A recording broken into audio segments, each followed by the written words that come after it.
안녕하세요, 이주원 강사입니다. 반갑습니다. 자, 오늘은 우리 윤슬님이 이제 과제물로 제출을 한 내용을 설명을 좀 드릴게요. 일단 과제물로 제출한 내용에 보면 스마트 스토어라고 하는 것과 추후적으로 우리가 이제 블로그 마켓이라고 하는 게 개장이 되겠죠. 각각의 뭐 이제 둘 중에 어떤 서비스를 하는 게 좋을까라고 하는 질문이셨어요. 한번 일단 뭐 제 주관적인 생각이지만 이야기를 한번 드려보면, 스마트 스토어하고 블로그 마켓하고는 약간 특성화된 제품들이 다를 것 같아요. 그러니까 우리가 블로그 마켓이라고 하는 것의 장점은 블로그를 통해서 퍼스널 브랜딩을 할 수도 있고, 그러니까 예를 들면 스마트 스토어는 가격 경쟁이라든가 나름대로 어느 정도 광고를 해야 돼요. 그러니까 소상공인들을 위한 어느 정도 특화된 상품들이 되게 많아요. 물론 스마트 스토어를 통해서 실질적으로 무슨 뭐 다양한 농산물도 팔기는 하지만, 아무래도 노출이 되는 순서들을 보고 아니면 찾는 분들을 보면 아무래도 스마트 스토어의 성격이 있다는 거죠. 그게 뭐냐면 어느 정도 가격 경쟁력이 있고, 가격 경쟁력을 떠나서 조금이라도 어떻게 됐든 뭐 신뢰도가 가는 제품, 아무래도 소상공인 분들이 들어가 있으니까, 그래서 그런 제품들 위주로 많이 구성이 되어 있어요, 스마트 스토어라고 하는 전체는.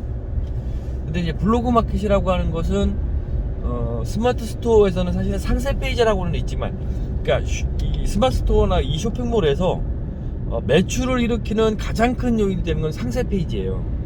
물론 가격이라든지 광고도 충분하게 해줘야 되지만, 가격을 제외하고 그 외에 가격이 똑같다라고 치면, 아니면 가격의 변화라고 하더라도 어떤 확실한 브랜딩이 된 제품이 아니면, 그러니까 이거는 이미 알고 있어요. 그러니까 고객이 어떤 그 제품에 대해서 실질적으로 어떤 상세적인 정보나 뭐 일정한 품질이라든지 이런 것들을 다 알고 있어. 그러면 사실은 비교라는 게 큰 의미가 없다라고 하면 가격이에요. 그죠? 그러니까 누구나 다, 뭐 만약에 삼성 제품이다, 삼성 제품의 뭐 제품 넘버 뭐다, 이거는 공식적이잖아요. 뭐 AS도 거기서 해주고. 자, 이런 제품들 종류는 실질적으로 가격 싸움이겠죠.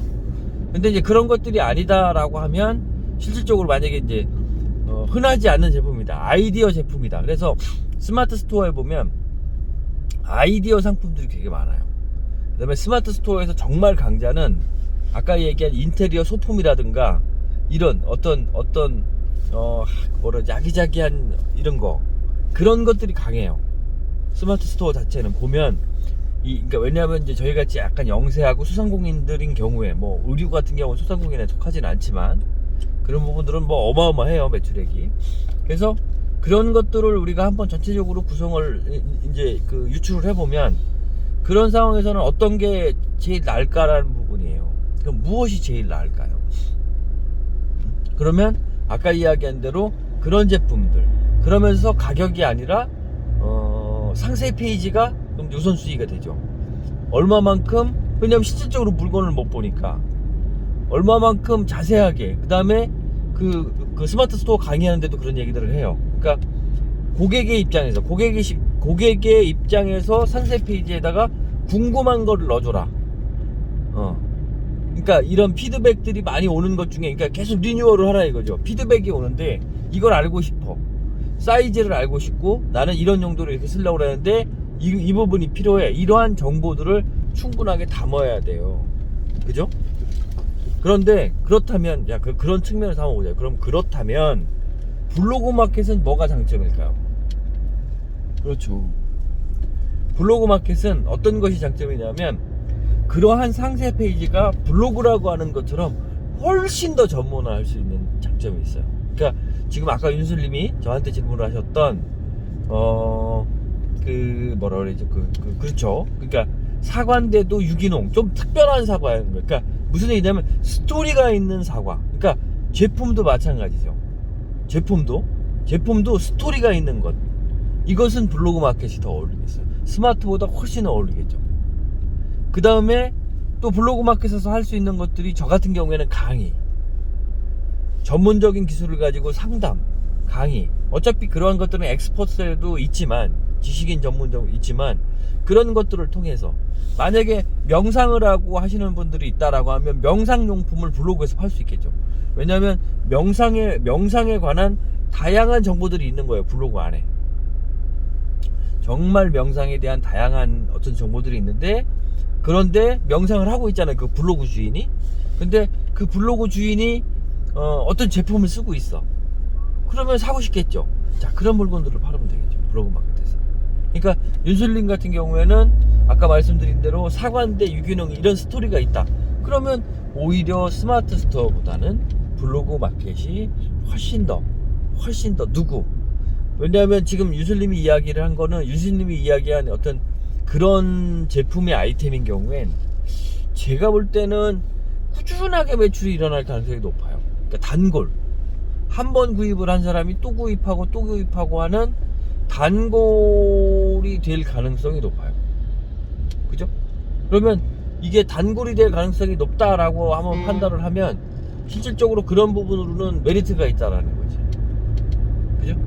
그러면 단골 부분으로다가 여러분이 필요해서, 그러면 그 단골 부분은 충분한 정보, 심지어는 자 이제 더 큰 정보, 더 신뢰가 할 수 있는 정보. 그러니까 뭐 윤슬님이 블로그에다가 일상 뭐 어떻게 한다든지, 뭐 우리는 뭐 비료 이걸 안 쓰고 뭐 유기농 비료를 쓰고 뭐 이렇게 채취를 하고 이런 것들, 뭐 농약을 안 쓰고 뭐 이 친환경 이런 스토리들이 다 들어가 있다. 그럴 때는 관심을 가질 수 있겠죠. 훨씬 블로그 마켓이 훨씬 더 유리하겠죠, 윤슬님 입장에서. 스마트 스토어보다. 또 자 블로그 마켓하고 뭐 이런 생각도 유출을 할 수 있겠네. 한번 보세요. 스마트 스토어는 자 어느 정도 광고를 해야 돼요. 근데 블로그는 블로그를 키우는 게 광고일 수 있죠. 그죠? 여러분이 블로그를 노출을 시킬 수 있잖아요. 블로그를 키우는 게 광고일 수 있다고. 그러면 처음에 고생은 되겠죠. 블로그를 키우는데 고생은 되겠지만 한번 키워져 있다라고 하면 광고비가 크게 들지 않을 거예요. 그죠? 그런 장점이 있겠죠. 스마트 스토어는 가격, 아까 상세 페이지도 있지만 그 다음으로 글쎄요, 일정한 수준의 광고를 하지 않으면 스마트 스토어는 우리가 얘기하는 목표 매출을 올리기가 힘들다라는 게 통설이에요. 그래서 그런 부분도 감안을 하셨으면 좋겠어요. 그러면 대략적으로 여러분이 어떤 부분에 포인트를 둬야 되는지가 해답이 나오지 않을까, 그런 생각이 듭니다. 도움이 되셨나 모르겠습니다. 일단 뭐 준비를 했던 것보다 전체적으로 뭐 좀 답변을 드려야 되겠다는 생각. 왜냐하면 지금 뭐 많이 밀려 있어서, 그래서 짬을 내서 지금 이동을 하면서 이야기를 드렸고, 그럼 얘기를 요약을 하면, 자 일단 스마트 스토어의 특징들이 있다, 분명히. 그 다음에 블로그 마켓의 특징들이 있다. 그러면 그것을 우리가 유추해 볼 필요가 있다. 스마트 스토어에서는 특징이 되는 것들이, 일단 뭐 제가 얘기한 게 100%는 아닐 겁니다. 조금 더 정보를 찾아보셔서, 스마트 스토어는 아까 이제 어떤 가격, 뭐 상세 페이지, 그다음에 광고를 해야 되는 특성들이 있기 때문에 스마트 스토어에 맞는 어떤 제품들이 분명하게 있을 거예요. 그래서 그것들도 한번 의미 있게 검토를 해보시고, 그런 것들을 통해서 블로그라고 하는 매체, 그러니까 상세 페이지가 블로그가 되는 거예요. 그러니까 훨씬 다양한 정보, 어떤 같은 카테고리 아니라면 스마트 스토어보다 훨씬 다양한 걸 가질 수 있겠죠. 그러면 그런 부분을 두고 무엇을 팔아야 된다라고 하면 블로그 마켓이 훨씬 유리할 수 있고, 스마트 스토어는 어느 정도 광고를 해야 된다. 그런데 블로그 마켓은 여러분 블로그를 키우면 블로그 안에서 마켓이 열리는 거기 때문에, 우리가 그냥 얘기하면 아파트 안에서 있는 거기 때문에, 그러한 부분을 고려를 하면 실질적으로 블로그를 꾸리면 그 추후적으로 광고비가 덜 나갈 수 있다라는 점. 또 여러분이 상세 페이지를 충분하게, 그러니까 블로그의 포스팅을 정말 괜찮게 함으로써 어떻게 단골, 지속적으로 반복 판매가 일어나는 것들은 블로그 마켓이 훨씬 유리할 수 있다. 자, 아까 다시 한번 얘기해 볼게요. 자, 우리가 전자제품처럼 사면 20년씩 쓰는 제품들은 블로그 마켓이 안 맞을 수 있죠. 뭐 차량이나 이런 거. 그런데 정기적으로 소모를 해야 되는데 나름대로의 원하는 품질 정도가 있다. 이럴 때는 확실히 좋겠죠. 뭐 여러분이 블로그에서 뭐 액세서리를 만들어요. 그런 거를 봤다든가.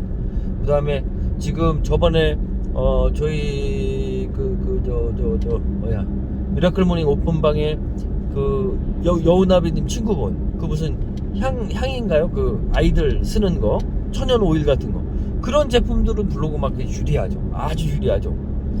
그런 걸 만드는 방법, 재료 같은 레시피를 주면서 그런 것들을 주더라도 혼자 만들 수 왜냐하면 물량을 많이 사야 되니까 그런 것들 또 공동 구매든 이렇게 운영을 하면 블로그 마켓이 굉장히 좀 활성화될 수 있다라는 생각이 듭니다. 그래서 제가 볼 때는 윤수님은 그런 지금 이야기하는 그런 취지의 그런 목적이라면 제가 볼 때는 블로그를 좀 적극적으로 키워보시는 게 좋지 않겠느냐 이런 생각이 듭니다. 또 이제 이거 바로 올려놓고 그 링크 달아드리겠습니다.